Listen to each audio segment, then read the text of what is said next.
Good evening my dear friends, once again most welcome everyone. एक बार फिर से आप सभी लोगों का हमारे आज के सेशन में डेली करंट अफेयर सेशन में स्वागत है। जितने भी दोस्त हैं एक बार जल्दी से सेशन को आप लोग लाइक कर दीजिएगा। जितने भी आपके दोस्त हैं सबको शेयर कर दीजिएगा। उसके बाद हम लोग शुरू करते हैं अपने सेशन को। डेज करंट अफेयर के सेशन में हम लोग डिस्कस करने वाले हैं हमारा डेली जो हम लोग यहाँ पर आपका जो एक रूटीन बना हुआ है जिसमें हम लोग यहाँ पर डिस्कस करेंगे सामान्य ज्ञान के बारे में। उसके अलावा यूपी स्पेशल से 10 क्वेश्चन हम लोग यहाँ पे डिस्कस करेंगे। ठीक है, तो जितने भी हमारे दोस्त हैं एक बार सारे लोग सेशन को जल्दी से शेयर कर दीजिएगा और जिन्होंने अभी तक सब्सक्राइब नहीं किया है चैनल को सब्सक्राइब जरूर कर लीजिएगा। ठीक है, क्योंकि आपके सारे यहाँ पर पोर्शन जो भी हैं करंट अफेयर के साथ साथ आपके सामान्य ज्ञान में, चाहे हिस्ट्री हो, ज्योग्राफी हो, पॉलिटी हो, इकोनॉमी हो, सारी चीजों को यहाँ कवर किया जाएगा। उसके बाद यूपी स्पेशल भी आपके इसमें ऐड किया गया है, यूपी बेसिस जो यूपी के एग्जाम में बैठने वाले स्टूडेंट हैं उनके लिए। ठीक है, चलिए बढ़ते हैं डियर अपने सेशन में और सेशन में आगे बढ़ते हैं। और सबसे पहले आपको याद रखिएगा कि मंजिल जो है उन्हीं को मिलती है जिनके सपनों में जान होती है, क्योंकि पंखों से कुछ नहीं होता डियर, हमेशा हौसलों से उड़ान होती है। याद रखिएगा, यही हौसले आपके काम आएंगे आपकी सक्सेस में। इनको बनाए रखिए टिल योर सक्सेस, अपनी सफलता तक इनको बनाए रखिए। ठीक है, चलिए डियर शुरू करते हैं हमारा आज का सेशन। और जल्दी से एक बार सेशन को लाइक कर दीजिएगा आप लोग जिन्होंने लाइक नहीं किया है सेशन को।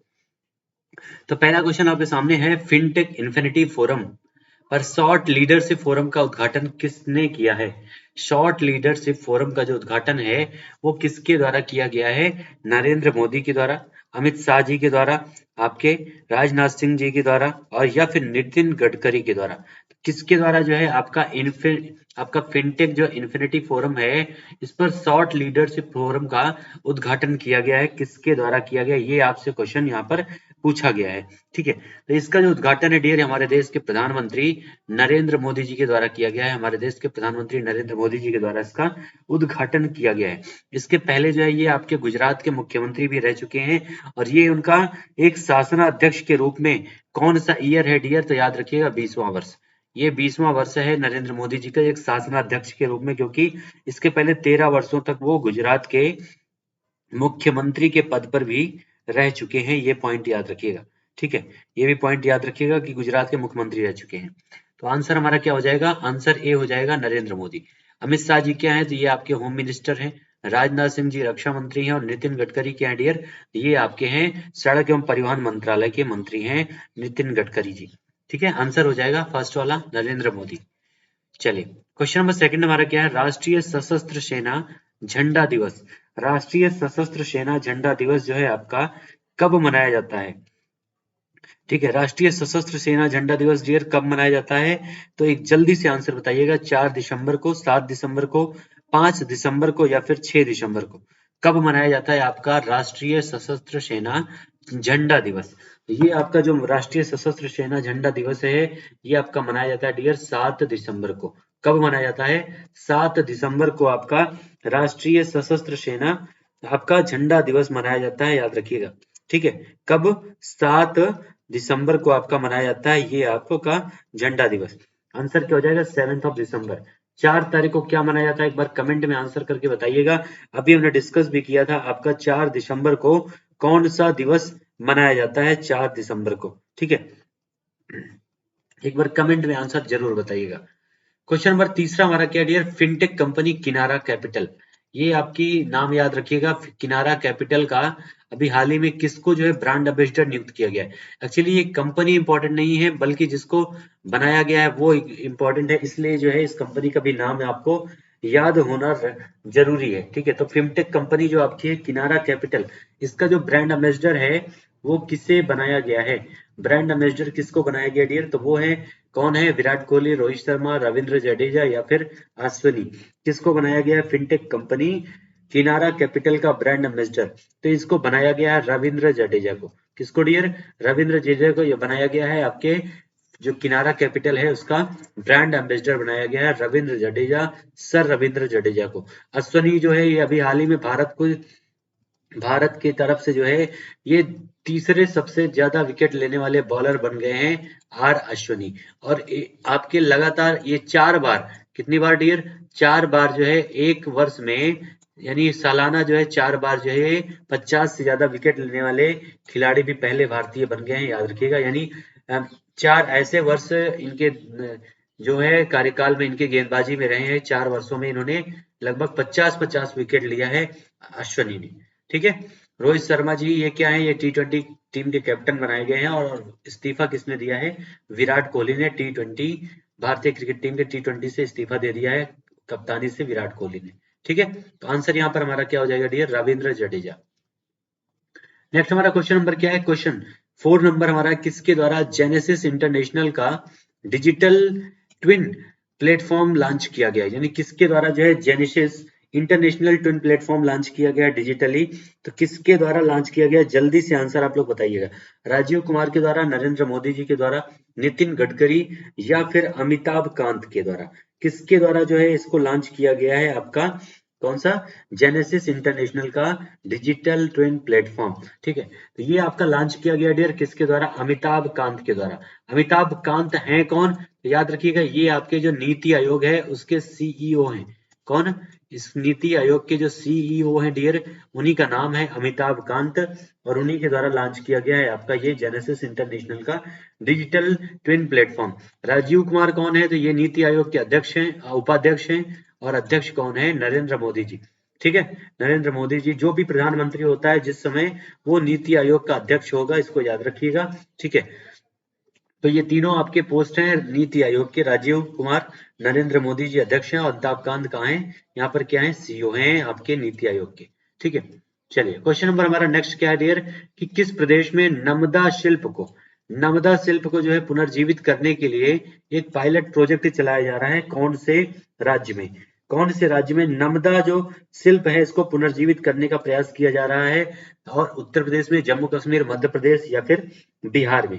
तो ये आपका जो पायलट प्रोजेक्ट है डियर, ये जम्मू एंड कश्मीर में, नर्मदा शिल्प जो है ये कहाँ पर है, जम्मू एंड कश्मीर में है। ये एक तरह की जो है, ये जो शिल्प है, ये कालीन को बनाने के लिए ये शिल्प है। ठीक है, जो कालीन बनाई जाती हैं जम्मू एंड कश्मीर में, उसी को नर्मदा शिल्प के नाम से जानते हैं, और ये बहुत ही इंपॉर्टेंट वहां के लिए रोजगार के दृष्टिकोण से है जम्मू और कश्मीर में। ठीक है, और इसी परियोजना को बढ़ावा देने के लिए जो है यहाँ पर पायलट प्रोजेक्ट चलाया जा रहा है जम्मू और कश्मीर में। मनोज सिन्हा जी यहाँ के उपराज्यपाल हैं, याद रखिएगा, मनोज सिन्हा जी। ठीक है, चलिए क्वेश्चन नंबर, अगले नेक्स्ट क्वेश्चन पे बढ़ते हैं। अगला क्वेश्चन हमारा क्या डियर, ग्रामीण विकास मंत्रालय ने स्थानीय व्यवसाय को बढ़ावा देने के लिए किसके साथ समझौता किया है। ग्रामीण विकास मंत्रालय ने डियर किसके साथ समझौता किया स्थानीय व्यवसाय को बढ़ावा देने के लिए, स्थानीय व्यवसाय को बढ़ावा देने के लिए किसके साथ समझौता किया है ग्रामीण विकास मंत्रालय ने, अमेजन के साथ, ओयो के साथ, फ्लिपकार्ट के साथ, या फिर स्विगी के साथ, किसके साथ समझौता किया है। ये आपका जो समझौता हुआ है फ्लिपकार्ट के साथ किया गया है। फ्लिपकार्ट जी एक आपका ऑनलाइन मार्केटिंग ऐप है फ्लिपकार्ट, इसी के साथ समझौता किया गया है ग्रामीण विकास मंत्रालय के द्वारा। ठीक है, ग्रामीण विकास मंत्रालय के द्वारा। आंसर क्या हो जाएगा, तीसरा हमारा करेक्ट आंसर हो जाएगा फ्लिपकार्ट। ओयो क्या है, ये आपका एक परिवहन के लिए है। ठीक है, स्विगी एक खाने पीने की सामान का ये डिलीवरी करती है स्विगी आपकी, और अमेजन जियो ये भी आपके जो है जितने भी आपके प्रोडक्ट्स हैं उनका ऑनलाइन डिलीवरी ऐप है अमेजन। ठीक है, अगला क्वेश्चन नंबर हमारा 7 क्या डियर, भारत के किस महापुरुष की 3 दिसंबर 3 दिसंबर को 137वीं जयंती मनाई गई है। बहुत ही इंपॉर्टेंट ये महापुरुष हैं डियर, जितने भी नाम आपको दिख रहे हैं सब के सब इंपॉर्टेंट है, लेकिन 137वीं जयंती जो है किसकी मनाई गई है, 137वीं जयंती किसकी मनाई गई है डियर, आपका कब, 3 दिसंबर 2021 को। ठीक है, 3 दिसंबर 2021 को जो है किस महापुरुष की 137वीं जयंती मनाई गई है डियर। ठीक है, महात्मा गांधी, जवाहरलाल नेहरू, राजेंद्र प्रसाद, या फिर सरदार वल्लभ भाई पटेल। तो कौन है, वो है डॉक्टर राजेंद्र प्रसाद, जो हमारे देश के जो है पहले राष्ट्रपति भी थे, ये भी याद रखिएगा। ठीक है, पहले राष्ट्रपति थे हमारे देश के, और इनका जो जन्म हुआ था डियर वो 1884 में। कब हुआ था, 1884 में इनका जन्म हुआ था डॉक्टर राजेंद्र प्रसाद का, और इन्हीं की 137वीं जयंती मनाई गई 3 दिसंबर 2021 को। ठीक है, 3 दिसंबर 2021 को इनकी जयंती मनाई गई, और ये जो है भारत के 1950 से लेकर के 1962 तक भारत के पहले राष्ट्रपति भी रहे हैं, और सबसे लंबे समय तक भारत के राष्ट्रपति रहने वाले एकमात्र व्यक्ति हैं डॉक्टर राजेंद्र प्रसाद। ठीक है, और इनको जो है भारत रत्न का पुरस्कार भी मिल चुका है, कब, आपके 1962 में। 1962 में डॉक्टर राजेंद्र प्रसाद को भारत रत्न का पुरस्कार भी मिल चुका है, याद रखिएगा। और इनका जो निधन है डियर वो आपके 1983 में हुआ था। ठीक है, 1983 में इनका निधन हो गया था। ये सारे पॉइंट याद रखिएगा, मोस्ट इंपॉर्टेंट है। बढ़ते हैं अपने अगले क्वेश्चन की ओर। क्वेश्चन नंबर 8 क्या है? Saint Francis Xavier.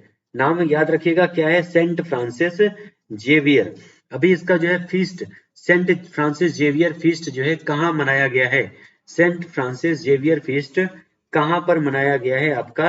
ये एक तरह से ईसाइयों से संबंधित है और इसका आयोजन कहाँ पर किया गया है, कहाँ पर सेलिब्रेट किया गया डियर, ये आपसे क्वेश्चन पूछा जा रहा है। तो आपको पता है कि सबसे ज्यादा जो आपके क्रिश्चियन है वो कहाँ पर है? तो गोवा में है।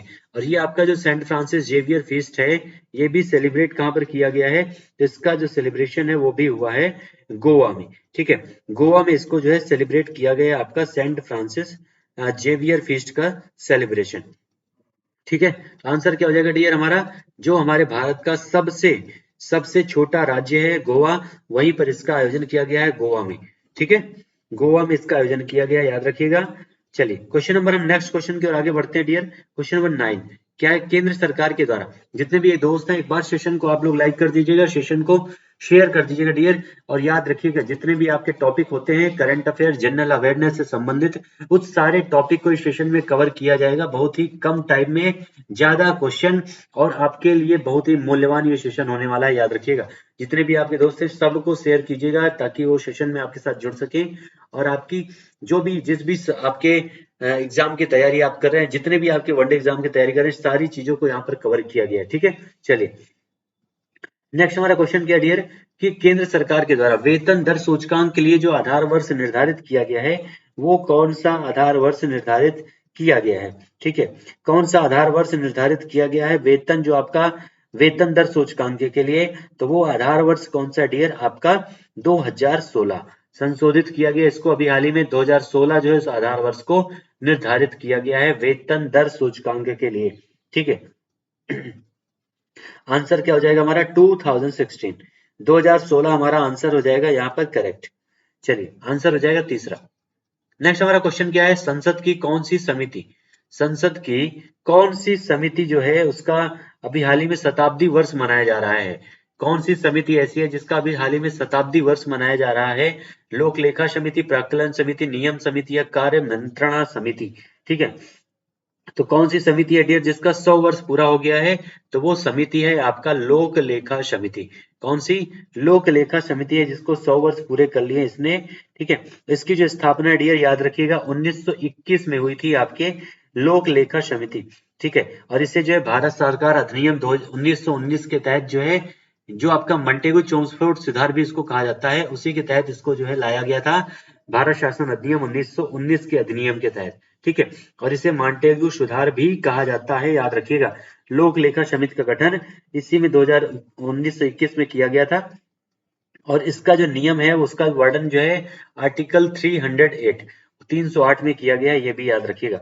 इसमें टोटल कितने मेंबर होते हैं डियर? तो याद रखिएगा इसमें टोटल जो है लोक लेखा समिति में 22 मेंबर होते हैं। कितने? टोटल 22 मेंबर होते हैं, जिसमें से आपके 15 मेंबर जो होते हैं लोकसभा से होते हैं और 7 मेंबर जो होते हैं वो राज्यसभा से होते हैं, ये भी याद रखिएगा। ठीक है, 15 मेंबर लोकसभा से और 7 मेंबर राज्यसभा से होते हैं, जिनका कार्यकाल जो होता है 1 वर्ष के लिए होता है। इन सभी लोगों का कार्यकाल डियर होता है 1 वर्ष के लिए, ये भी याद रखिएगा। ठीक है, चलिए नेक्स्ट क्वेश्चन पे आगे बढ़ते हैं। इसका आंसर क्या हो गया? फर्स्ट हमारा करेक्ट आंसर हो जाएगा लोक लेखा समिति। अगला क्वेश्चन हमारा है जायडस कैंडेला का टीका सर्वप्रथम कितने राज्यों को दिया जाएगा? जायडस कैंडेला का जो टीका है डियर वो सर्वप्रथम कितने राज्यों को दिया जाने वाला है? इसका टीका अभी हाल ही में लगना शुरू होने वाला है जायडस कैंडेला की। ठीक है, इसकी 1 करोड़ वैक्सीन का जो है ऑर्डर दिया गया था जाइकोव डी को और ये सबसे पहले जो है 7 राज्यों में लॉन्च किया जाएगा। कितने राज्यों में? 7 राज्यों में लॉन्च किया जाएगा, जिसमें जो है आपका कौन कौन सा है? तो याद रखिएगा टी यानी आपका तमिलनाडु, सबसे पहले है आपका तमिलनाडु, दूसरे नंबर पर है आपका बिहार। ठीक है, तमिलनाडु, उसके बाद है आपका बिहार, नेक्स्ट है आपका महाराष्ट्र, महाराष्ट्र के बाद आपका है झारखंड। ठीक है, महाराष्ट्र के बाद कौन सा है डियर? तो महाराष्ट्र के बाद आपका झारखंड है, फिर पंजाब है, उसके बाद है आपका वेस्ट बंगाल। ठीक है, वेस्ट बंगाल है, उसके बाद आपका और लास्ट है सबसे हमारा उत्तर प्रदेश। ये ऐसे 7 राज्य हैं, तमिलनाडु, बिहार, महाराष्ट्र, आपका झारखंड, ठीक है, झारखंड, उसके बाद आपका कौन सा है, पंजाब है, पश्चिम बंगाल है और उत्तर प्रदेश। ये सारे पॉइंट याद रखिएगा। इन्हीं 7 राज्यों में सबसे पहले जाइडस कैंडेला वैक्सीन को जो है दिया जाएगा। आंसर क्या हो जाएगा, 7, 7 राज्यों में, ठीक है। और ये जो वैक्सीन है डियर 12 से 19 वर्ष के व्यक्तियों को ही दिया जाएगा, ये भी याद रखिएगा। इसमें जो 3 खुराक है, और ये जो है भारत की पहली वैक्सीन है जिसमें कितनी खुराकें हैं, 3 खुराक हैं। इसमें 3 खुराक दिया जाएगा। कितने वर्ष के लोगों को, तो 12 साल से लेकर के आपका 19 साल तक, ठीक है, 12 से 19 साल तक के बच्चों को ये आपका टीका दिया जाएगा, जाइडस कैंडेला। आंसर हो जाएगा हमारा 7। अगला हमारा क्या है दोस्तों, भारत और किस देश ने आर्थिक सहयोग के लिए जो है 4 सूत्री कार्यक्रम की शुरुआत की है। भारत और कौन से देश ने जो है आर्थिक सहयोग के लिए 4 सूत्री कार्यक्रम की शुरुआत की है, ठीक है। तो ये जो कौन सा देश है, वो है आपका श्रीलंका। भारत का पड़ोसी देश जो है श्रीलंका, ठीक है।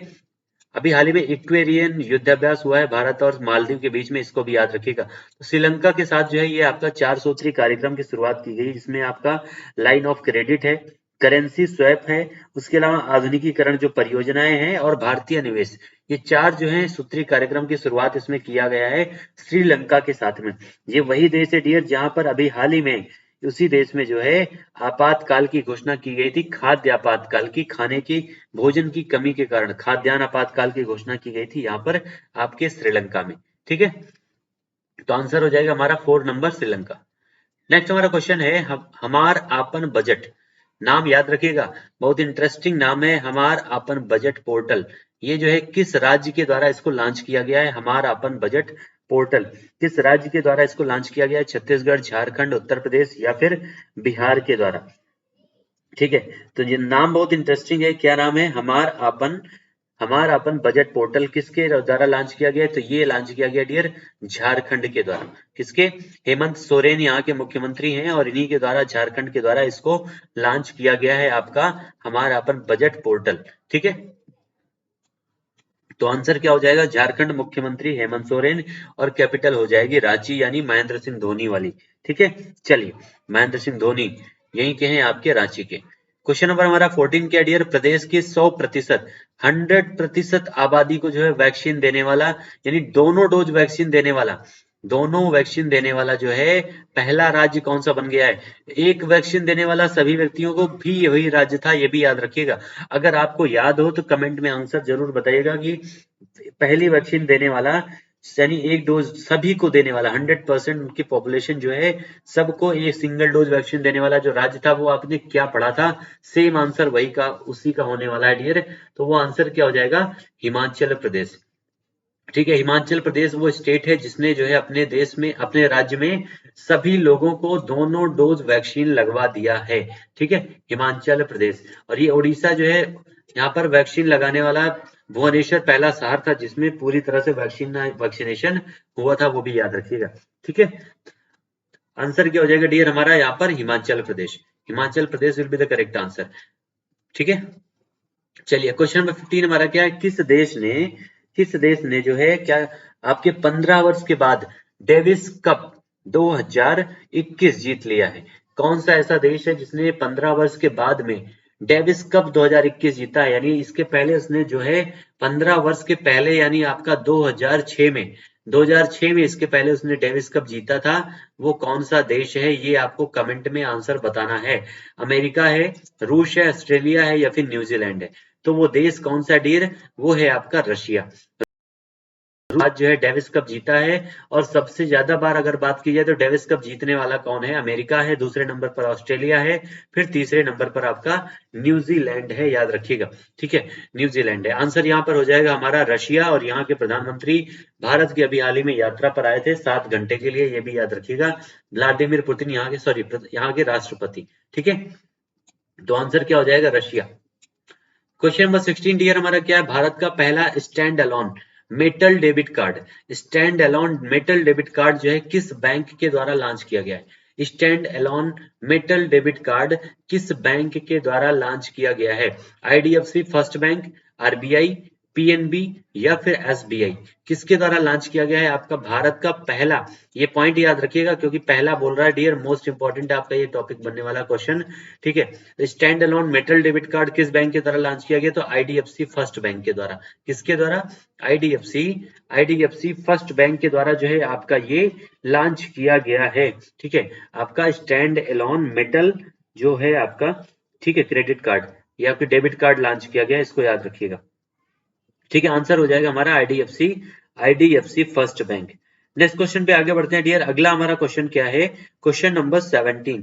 क्वेश्चन नंबर हमारा 17 क्या है कि देश में दलितों के आर्थिक और सामाजिक, देश में दलितों के आर्थिक और सामाजिक सशक्तिकरण के लिए लड़ने वाले किस महापुरुष की जो है पुण्यतिथि पर महापरिनिर्वाण दिवस मनाया गया है?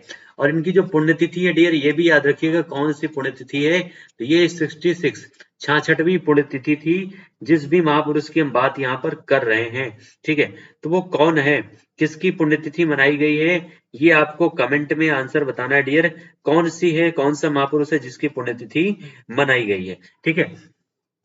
डॉक्टर राजेंद्र प्रसाद, महात्मा गांधी, लाल बहादुर शास्त्री, आपके भीमराव रामजी अंबेडकर। तो राजेंद्र प्रसाद का तो अभी हमने पढ़ा कि इनकी 137वीं जो है जन्मतिथि मनाई गई, ठीक है। और इन महात्मा गांधी का जो डेट ऑफ डेथ है वो कब है? 1948। 1948 यानी आपकी इनको कितने साल हो गए? लगभग आपके 73 ईयर, ठीक है। इनके 73 ईयर हो गए, लेकिन ये 66 इनकी पुण्यतिथि मनाई गई है कौन से महापुरुष की?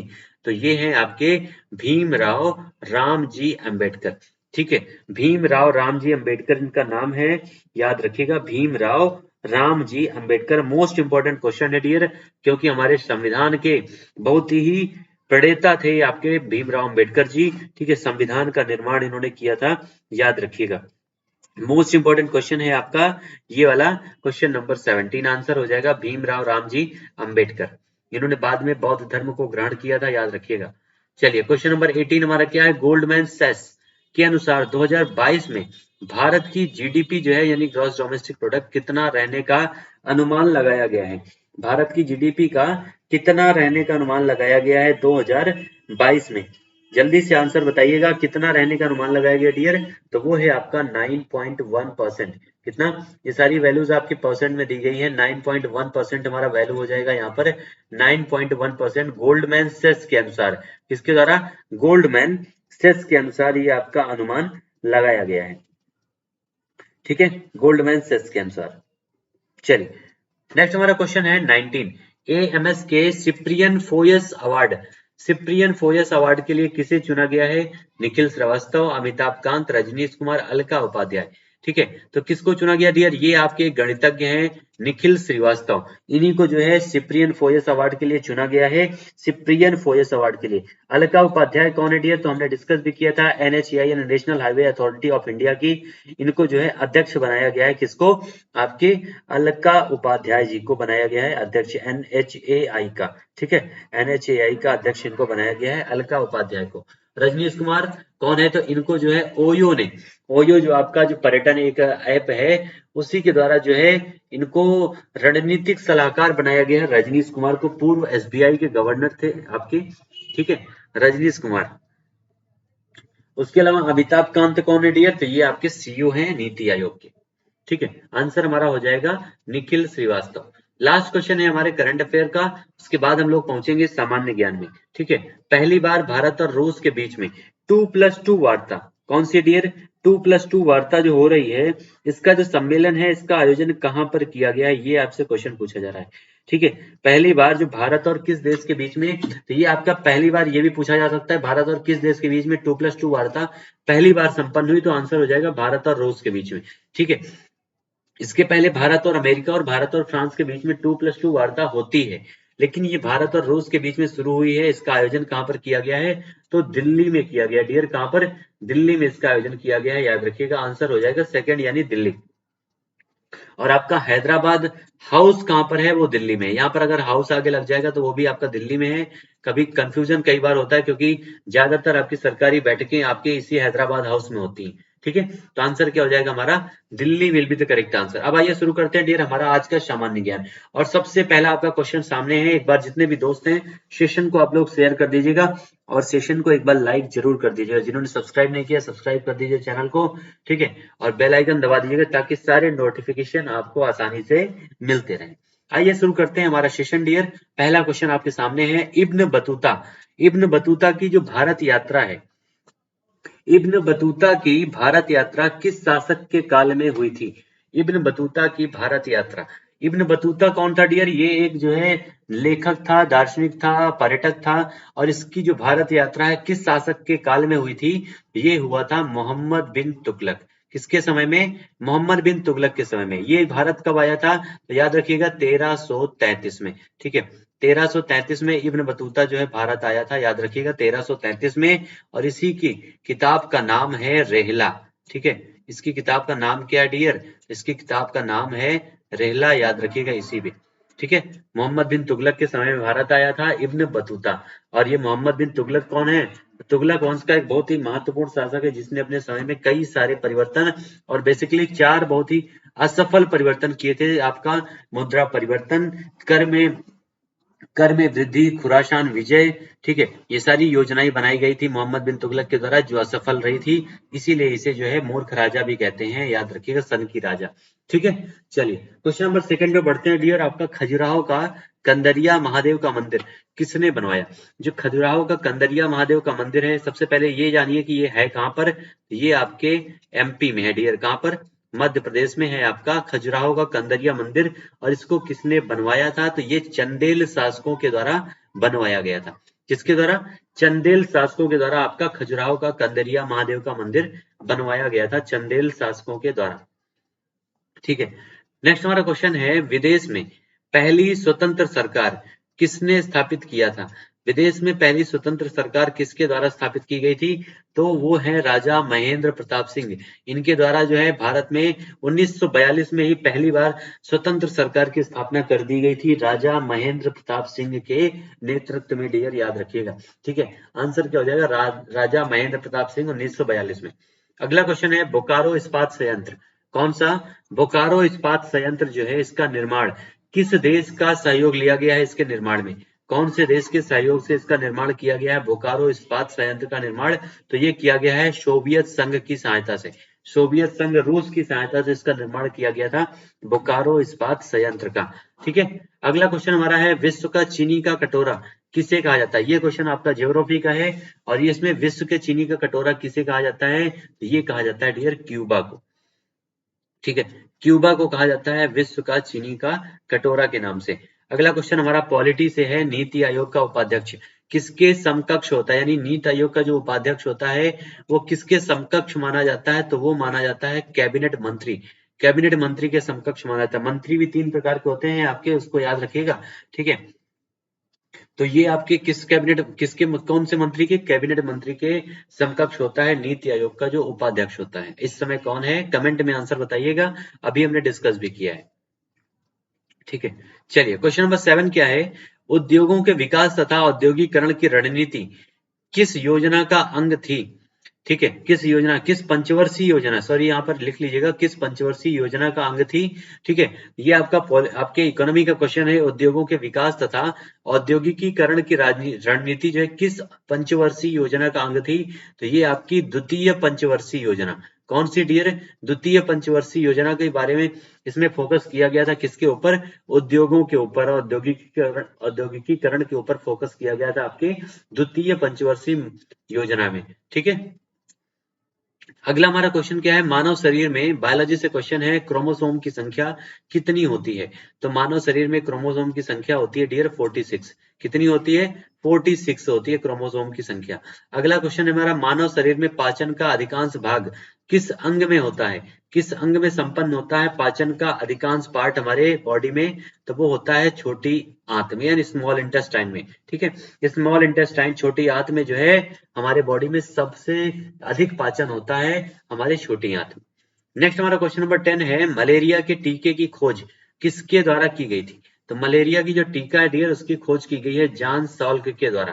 किसके द्वारा? जॉन साल्क के द्वारा मलेरिया के टीके की खोज की गई है जांच साल के। सारे क्वेश्चन आप लोगों को मजा आ गया होगा, जितने भी सारे टॉपिक को यहाँ पर कवर किया गया है। अब आइए बढ़ते हैं उत्तर प्रदेश स्पेशल। जितने भी यूपी वाले हैं तैयार हो जाइए, एक बार सेशन को लाइक कर दीजिए, शेयर कर दीजिए, ठीक है। चलिए बढ़ते हैं उत्तर प्रदेश की ओर। आइए पहुंच गए हैं उत्तर प्रदेश, और ये है आपका उत्तर प्रदेश का मैप, ठीक है। ये यहाँ पर आपका बलिया है डियर, सबसे आपका इसके पूर्वी पॉइंट, और यहाँ पर आपका है शामली, जो है इसका सबसे पश्चिमी पॉइंट शामली, ठीक है। इसका सबसे उत्तरी पॉइंट है सहारनपुर, और सबसे दक्षिणी पॉइंट है इसका आपका सोनभद्र, ठीक है, सोनभद्र। और ये एकमात्र ऐसा जिला है जो तीन ओर से, ललितपुर इसका नाम है, तीन ओर से जो है ये घिरा हुआ है दूसरे स्टेट से, जिसका नाम है मध्य प्रदेश। और ये मध्य प्रदेश के साथ सबसे ज्यादा सीमा रेखा बनाता है। मध्य प्रदेश एक ऐसा स्टेट है जो उत्तर प्रदेश के साथ सबसे लंबी सीमा रेखा बनाता है। और यहाँ ऊपर है आपका हिमाचल प्रदेश, जो सबसे कम सीमा रेखा बनाता है उत्तर प्रदेश के साथ, याद रखिएगा, ठीक है। चलिए आइए बढ़ते हैं उत्तर प्रदेश स्पेशल की क्वेश्चन की ओर डियर। और पहला क्वेश्चन आपके सामने है कि जल शक्ति विभाग गठित करने वाला भारत का पहला राज्य कौन सा है। जल शक्ति विभाग को गठित करने वाला भारत का पहला राज्य कौन सा है डियर, तो वो है आपका उत्तर प्रदेश। उत्तर प्रदेश ने भारत में पहला राज्य बना है जिसने जल शक्ति विभाग का गठन किया है, ठीक है। अगला क्वेश्चन हमारा क्या है, बनारस हिंदू विश्वविद्यालय ने आपकी बीएचयू की स्थापना जो है कब हुई थी, तो 1 अप्रैल 1916 को बीएचयू की स्थापना की गई थी। कब डियर, 1 अप्रैल 1916। और उस समय जो गवर्नर थे उसके कुलपति बनाए गए थे, जिनका नाम था लॉर्ड हार्डिंग, ठीक है। चलिए नेक्स्ट हमारा क्वेश्चन है, क्वेश्चन नंबर तीसरा, कब उत्तर प्रदेश सरकार के द्वारा एक जिला एक उत्पाद योजना कब शुरू की गई। एक जिला एक उत्पाद योजना जो है कब शुरू किया गया उत्तर प्रदेश सरकार के द्वारा, तो ये शुरू किया गया 2018 में, ठीक है। 2018 में एक जिला एक उत्पाद योजना की शुरुआत की गई। अगला क्वेश्चन है, हिंदू मुस्लिम एकता का प्रतीक कौन सा। हिंदू मुस्लिम एकता का प्रतीक सुलह कुल उत्सव का आयोजन। ये एक बहुत ही इंपॉर्टेंट क्वेश्चन है, कई बार आपके एग्जाम में पूछा गया है कि जो सुलह कुल उत्सव है इसका आयोजन कहाँ पर किया जाता है, ठीक है। ये कहाँ पर किया, बटेश्वर का मेला भी यहीं पे लगता है। आपका सुलह कुल उत्सव का आयोजन कहाँ पर किया जाता है डियर, तो ये किया जाता है आगरा में, ठीक है। इसी आगरा में जो है आपका ताजमहल है, इसी आगरा में अकबर ने जोधाबाई का महल, अकबर आपने जो बीरबल की कोठी है, तुर्की के सुल्तान की कोठी, मरियम की कोठी, पंचमहल, स्वर्णमहल, इन सारी चीजों का निर्माण आपके आगरा के फतेहपुर सीकरी में करवाया था अकबर ने। क्वेश्चन नंबर 5 हमारा क्या है, लॉर्ड कॉर्नवालिस की जो कब्र है वो कहाँ पर स्थित है, तो वो है आपके गाजीपुर में। जब ये गवर्नर जनरल बने थे डियर आपके 1805 में, और यहाँ पर अफीम फैक्ट्री चेकिंग के लिए आए थे गाजीपुर में, तभी इनकी वहां पर डेथ हो गई थी, जहां पर उनका मकबरा आज भी बना हुआ है, ठीक है। क्वेश्चन नंबर 6 हमारा क्या है, देश की सुगंध राजधानी के नाम से किसे जाना जाता है, तो पता है आपको कि सबसे ज्यादा जो इत्र है वो कहाँ बनाया जाता है, कन्नौज में, ठीक है। तो कन्नौज हमारा करेक्ट आंसर हो जाएगा, सुगंध राजधानी के नाम से जानते हैं कन्नौज को। अगला क्वेश्चन हमारा है, अटाला मस्जिद उत्तर प्रदेश के किस जिले में स्थित है, तो अटाला मस्जिद जो है उत्तर प्रदेश के जौनपुर में है डियर, कहां पर, जौनपुर में है अटाला मस्जिद। नेक्स्ट क्वेश्चन है हमारा, पूर्व के सिराज के नाम से जाना जाता है जौनपुर को। जैन व बौद्ध धर्म दोनों का महत्वपूर्ण धर्मस्थल कहां पर है, दोनों का एक साथ जो धर्मस्थल है वो कहां पर है डियर, कौशाम्बी में है। दोनों का एक साथ महत्वपूर्ण धर्मस्थल है कौशाम्बी। नेक्स्ट क्वेश्चन है हमारा, 1922 में चौरी चौरा कांड कहां पर हुआ था, ये आपका 5 फरवरी 1922 में चौरी चौरा कांड हुआ था, जिसमें एक पुलिस थाने को जला दिया गया था, कई सारे सिपाही जल गए थे। लेकिन ये विद्रोह जो है आपके पुलिस की उद्दंडता के कारण हुआ था, और ये हुआ था गोरखपुर में डियर। उस समय आंदोलन कौन सा चल रहा था, कमेंट में आंसर बताइएगा, कौन सा आंदोलन चल रहा था उस समय आपके, ठीक है, कमेंट में आंसर दीजिएगा। नेक्स्ट क्वेश्चन नंबर 10 है हमारा, 2011 की जनगणना में उत्तर प्रदेश की साक्षरता दर कितनी है, तो उत्तर प्रदेश की साक्षरता दर डियर जो है वो 2011 की जनगणना के अनुसार 67.7% है, ठीक है, 67.7%। ये आज का हमारा सेशन था डियर, होप सो आप लोगों ने एंजॉय किया होगा, सारे क्वेश्चन में खूब मजा आया होगा आपको। जितने भी आपके एग्जाम है सारे एग्जाम के क्वेश्चन आपके यहाँ कवर होने वाले हैं, याद रखिएगा, ठीक है। तो डियर जितने लोग भी हैं जुड़े हमारे साथ, एक बार सेशन को आप लोग लाइक कर दीजिएगा, सेशन को जितने भी आपके दोस्त हैं सबको शेयर कर दीजिएगा, और एक बार जिन्होंने सब्सक्राइब नहीं किया है सब्सक्राइब जरूर कर दीजिएगा सेशन को, ठीक है। मिलते हैं फिर से अपने अगले सेशन में डियर, तब तक के लिए आप सभी लोगों को thank you so much to all my dear student, ठीक है। मिलते हैं नेक्स्ट सेशन में। Thank you so much to all my dear student.